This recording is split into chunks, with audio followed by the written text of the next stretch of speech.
Assalamualaikum warahmatullahi wabarakatuh. Bismillahirrahmanirrahim. Alhamdulillahirrabbilalamin.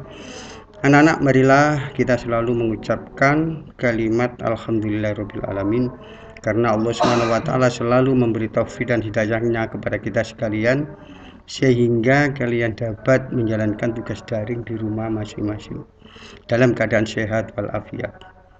Anak-anak, marilah kita buka buku SKI, yaitu halaman 52 C, contoh sikap rahmat Nabi Muhammad SAW. Satu adalah menjunjung Nabi nilai tinggi, nilai kemanusiaan. Keberadaan agama tidak menghalangi Nabi Muhammad SAW untuk menghormati satu sama lain.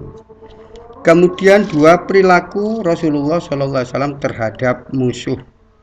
Rasulullah SAW dengan sikap yang lemah lembut dan tidak merasa dendam terhadap musuh. Ada suatu kejadian, yaitu Fathul Mekah. Nabi Muhammad SAW bertemu musuh dulu pada waktu Nabi Muhammad dilempari kotoran pada waktu Nabi Muhammad dakwah dengan kotoran hewan dan lain sebagainya. Kemudian Nabi berkata kepada musuhnya, yang dimaksud adalah musuhnya orang kafir Quraisy, "Wahai penduduk Mekah, hari ini tidak ada pembalasan terhadap kalian. Kita sekalian semua tidak ada pembalasan lagi." Dan ada lagi kisah, yaitu kisahnya seorang pemuka kafir yang bernama Suraqah. Ketika Rasulullah SAW hendak hijrah atau pindah dari Mekah ke Madinah, Suraqah tahu bahwa Nabi Muhammad tak hijrah, lalu Suraqah adalah mengajarnya di belakangnya beliau, yaitu kemudian Suraqah sambil menghunus pedangnya untuk menangkap beliau, akan membunuhnya Rasulullah SAW dengan mengharap imbalan dari seorang tokoh pemuka kafir Quraisy. Setelah itu kalian anak-anak mendekat kepada Rasulullah SAW, maka Suraqah pada akhirnya jatuh hingga pedangnya diambil oleh Rasulullah SAW. Lalu Rasulullah SAW berkata, "Suraqah, siapa yang minta pertolongan kamu sekarang?"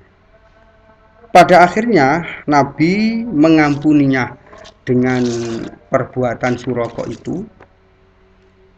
Ketika kemudian menghormati seorang non-muslim. Ketiga kejadian di atas tadi, yaitu kejadian Fathul Mekah, membuat umat Islam memegang kendali di Mekah, dan Nabi menanamkan kepada kaum muslimin untuk tetap menghargainya orang kafir Quraisy dan tidak mengganggu harta mereka, dan tidak boleh saling dolim mendolimi. Karena itu berbuat dolim itu dilarang oleh Allah SWT. Dan semua kejadian di atas itu tadi terjadi pedoman kita bersama-sama. Begitulah anak-anak keterangan saya dengan singkat dan jelas.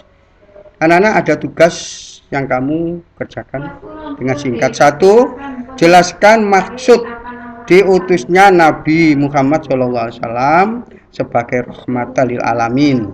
Dua, sebutkan ajaran-ajaran yang diletakkan oleh Nabi Muhammad SAW ketika berdakwah di Mekah. Tiga, jelaskan sifat-sifat yang diajarkan Nabi untuk memperbanyak persahabatan dan menjalin persaudaraan. Kalau sudah paham anak, kamu kerjakan dengan baik dan benar. Dan kami akhiri, wallahu muwaffiq ila aqwamit thoriq. Wassalamualaikum warahmatullahi wabarakatuh.